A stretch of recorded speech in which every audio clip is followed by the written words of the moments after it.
தமிழ் உலகேயுள்ள என் தமிழ் மக்கள் துயின்றிருந்தார். அன்னதோர் காட்சி இரக்கமுண்டாக்கியன் ஆவியில் வந்து கலந்ததுவே. இன்பத் தமிழ் கல்வி யாவரும் கற்றவர் என்றிருக்கும் நிலை எய்துவிட்டால் துன்பங்கள் நீங்கும், சுகம் வரும், நெஞ்சினில் தூய்மை உண்டாகிவிடும், வீரம் வரும் என பறைச்சாற்றி தமிழாக கிளம்பிய கவிஞன் அவன். அத்தகு கவிஞர் அண்ணன் அன்புமிகு அறிவுமதி அவர்களின் நெறியாள்கையில் புறநானூற்று வாழ்விய சிறப்புகளை ஆய்ந்து கொடுக்க நம்மில் சிலர் இருக்க நாம் அதனை நுகர்ந்து பயனுவதற்கான வேலை இது.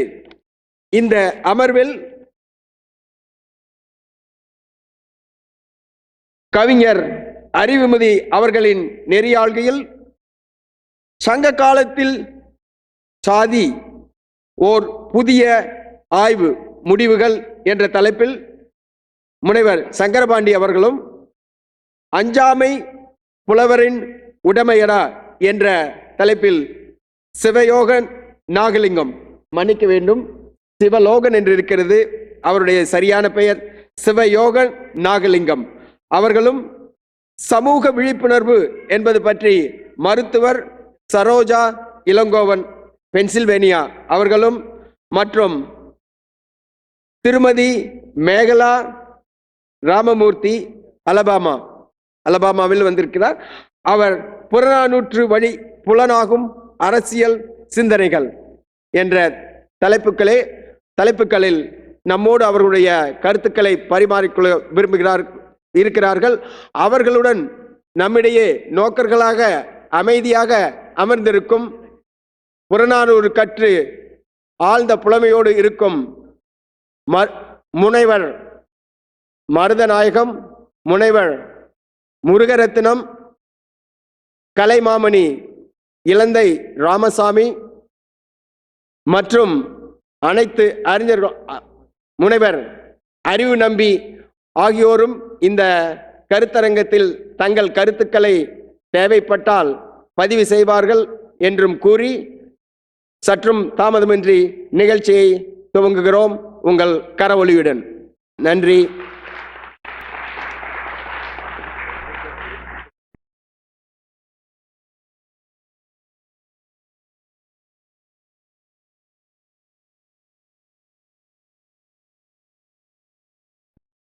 அனைவருக்கும் இனிய வீர வணக்கங்கள்.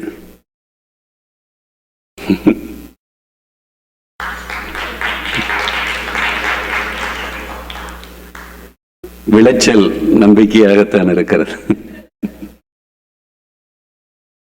என்னால் நம்ப முடியவில்லை. கடந்த மாதத்திற்கு முன்பாக அமெரிக்காவிற்கு வந்தேன். 12 ஆண்டுகளுக்கு முன்னதாகவும் அமெரிக்காவிற்கு வந்தேன். 12 ஆண்டுகளுக்கு முன்னதாக வந்த எனக்கு இங்கே தமிழ் உணர்வாளர்கள் கிடைத்தார்கள்.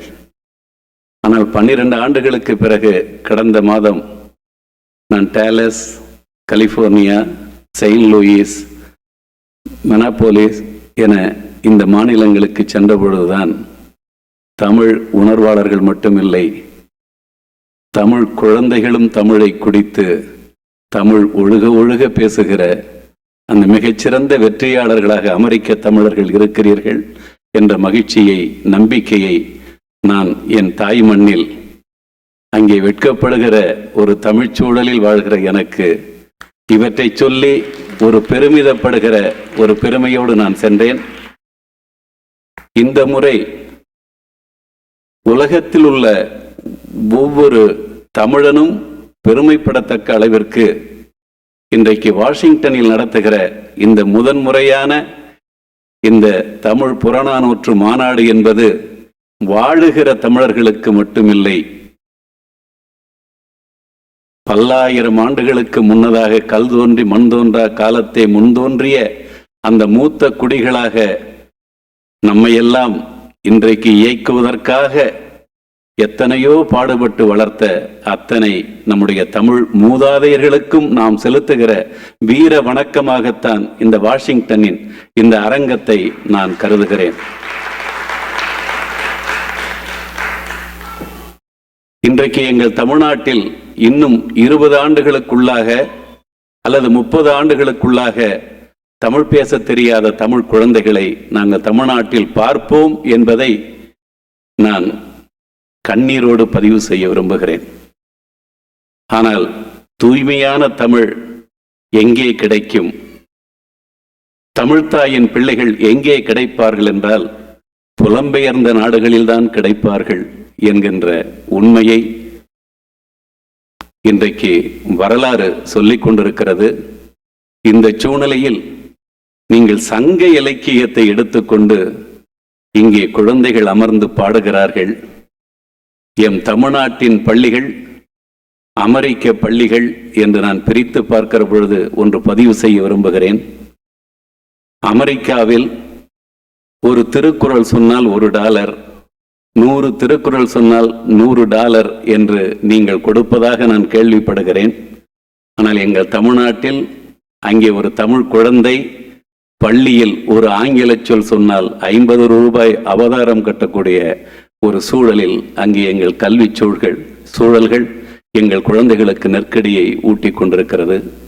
இந்த சூழ்நிலையில் சங்க இலக்கியத்தில் நீங்கள் புறநானூரை எடுத்து இங்கே நடத்துகிற இந்த மாநாடு என்பது உலக தமிழ் மாநாடு நடத்துகிற அந்த உணர்வுகள் எவற்றை உருவாக்குமோ அவற்றை இன்றைய சூழலில் இந்த புறநானூற்று மாநாடு ஒரு மிகச்சிறந்த பயன்பாட்டை தமிழர்களுடைய அந்த வாழ்வியலில் ஏற்படுத்தும் என்கின்ற நம்பிக்கை எனக்கு ஏற்பட்டிருக்கிறது. இங்கே பல்வேறு மாநிலங்களிலிருந்து வந்திருக்கிற என் அன்பான தமிழ் உறவுகளே, உங்களுக்கு உலகம் நெடுக வாழ்ந்து கொண்டிருக்கிற தமிழர்களுடைய சார்பாக நன்றிகளை அள்ளித் தருகிறேன். எவ்வளவு நேரம் காலம் என்ற சூழல் உங்கள் நெருக்கடியை ஓட வைக்கின்ற சூழலில் இங்கே வந்து அமர்ந்து புறநானூற்றை கேட்க வந்திருக்கிறோம் என்று நீங்கள் அமர்ந்திருப்பது, சங்க இலக்கியத்தின் மீதான ஒரு ஈடுபாட்டை இங்கே ஏற்படுத்தி இருப்பது அத்தனையும் எனக்கு மகிழ்ச்சி தருகிறது.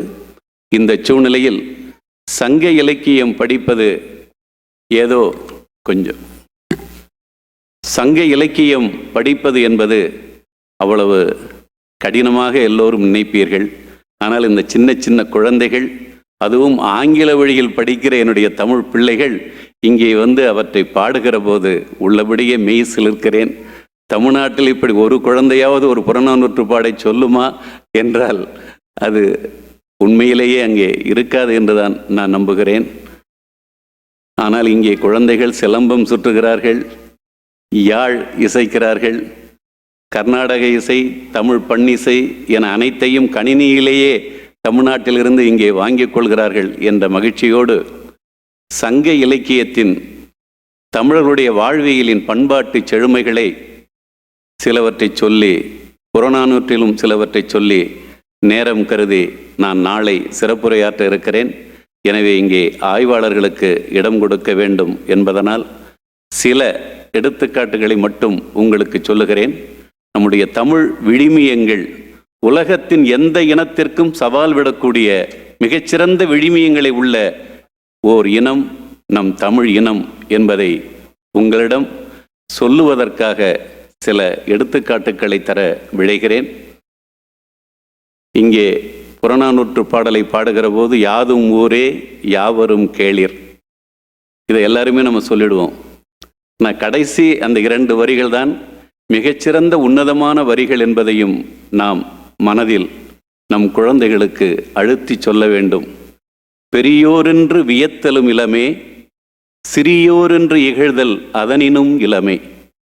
காரல் மார்க்ஸ், ஏங்கல்ஸ் போன்றவர்கள் தோன்றுவதற்கு முன்னதாகவே ஒரு மனித சமுதாயத்திற்கான ஒரு சமநிலை பொது உடைமை சிந்தனையை விதைத்தவன் என் கணியன் பூங்குன்றன் என்பதை இந்த 2 வரிகள் நமக்கு அழுத்தி சொல்கின்றன. பெரியோரென்று வியத்தலும் இளமே, எனக்கு இவன் மேலானவன், அவனுக்கு அடிமை வேலை செய்து நான் அவனுக்கு கீழே பணியாற்ற உடன்பட மாட்டேன். அதை போலவே இவன் எனக்கு கீழானவன் என்று சொல்லி அவன் மேல் நான் அதிகாரத்தை செலுத்தி நான் இவனுக்கு எஜமானன் பண்ணையார் என்ற அந்த அகங்காரத்தை நான் கொள்ள மாட்டேன் என்ற ஒரு தமிழ் பண்பியல் மரபை பெரியோரென்று வியத்தலும் இளமே சிறியோரென்று இகழ்தல் அதனினும் இளமே என்று சொன்ன அந்த புறநானூற்று தமிழ் சிந்தனை மரபு என்பது அவ்வளவு எளிமையாக வேறு எந்த இனத்திலும் இத்தகைய சிந்தனை மரபு அந்த காலகட்டத்தில் தோன்றியிருக்குமா என்று மொழியறிஞர்கள் அல்லது சமூகவியல் அறிஞர்கள் சிந்தித்து பார்த்தால் தமிழன்தான் என்ற அந்த உணர்வு, தமிழன் என்பவன் மாந்தநேய சிந்தனைக்கு உரியவன் இல்லை, அவன் உயிர்நேய சிந்தனைக்கு உரியவன். இன்றைக்கு உலகம் மனிதனுக்கு மட்டுமே என்ற நோக்கத்தில் போய்கொண்டிருக்கிறது. ஆனால் தமிழச் சிந்தனை மரபு என்பது உயிர்கள் பகுத்துண்டு என்ன பல்லுயிர் ஓம்புதல், மனிதனை ஓம்புதல் இல்லை, பல்லுயிர் ஓம்புதல். அந்த அறிவு தமிழர்களுக்கு சங்க காலத்திலேயே இருந்தது என்பதற்கு எனக்கு பிடித்த ஒரு வரியை நான் அடிக்கடி சொல்லுவேன், இங்கேயும் பதிவு செய்கிறேன். தமிழர்களுடைய சிந்தனை மரபிலேயே இந்த சிந்தனை மரபு எந்த இனத்திற்கும் வந்திருக்காது என்றே நம்புகிறேன். மரம் சா மருந்தும் கொள்ளார். என் உடலில் ஒரு நோய் இருக்கிறது என்றால் அந்த நோயை நீக்கிக் கொள்வதற்கு அதோ அந்த மரத்தில்தான் மருந்து இருக்கிறது என்றால் அந்த மரத்திலிருந்து 4-5 இலைகளை பறித்து நான் சாறு காய்ச்சி குடிப்பதனால் என் உடலில் இருக்கிற நோய் நீங்குமானால் நான் அந்த மரத்திலிருந்து 4-5 இலைகளை பறிக்க சம்மதிப்பேன். அந்த மரத்திலிருந்து 4-5 பூக்களை பறித்து சாறு காய்ச்சி குடிப்பதனால் என் உடலில் இருக்கிற நோய் நீங்குமானால் நான் அந்த மரத்திலிருந்து 4-5 பூக்களை பறிக்க சம்மதிப்பேன். அந்த மரத்தை வெட்டி கொன்று அதன் பிறகுதான் அதிலிருந்து ஒரு மருந்தை எடுத்து நான் சாறு காய்ச்சி குடித்து என் உடலில் இருக்கிற நோயை நீக்கிக் கொண்டு நான் நீண்ட நெடுங்காலம் வாழ வேண்டும் என்ற சூழல் வருமானால் நான் என்னை சாகடித்துக் கொள்வேனே தவிர அந்த மரத்தை வெட்ட மாட்டேன், கொல்ல மாட்டேன் என்று சொல்லுகிற ஒரு மிகச்சிறந்த சூழலியல் அறிவியல் சிந்தனை மரபு எங்களுடைய தமிழ் மரபு என்பதற்கு மரம் சா மருந்தும் கொள்ளார் என்ற சொல்லை, சொற்றொடரை நீங்கள் வீட்டிலும் எழுதி வைக்கலாம். ஒவ்வொரு குழந்தைக்கும் அடுத்த இனங்களுக்கும் போய் நீ சொல் என்று சொல்லுவதற்கான ஒரு தமிழ் தொடர் என்றால் அது மரம் சா மருந்தும் கொள்ளார் என்பதை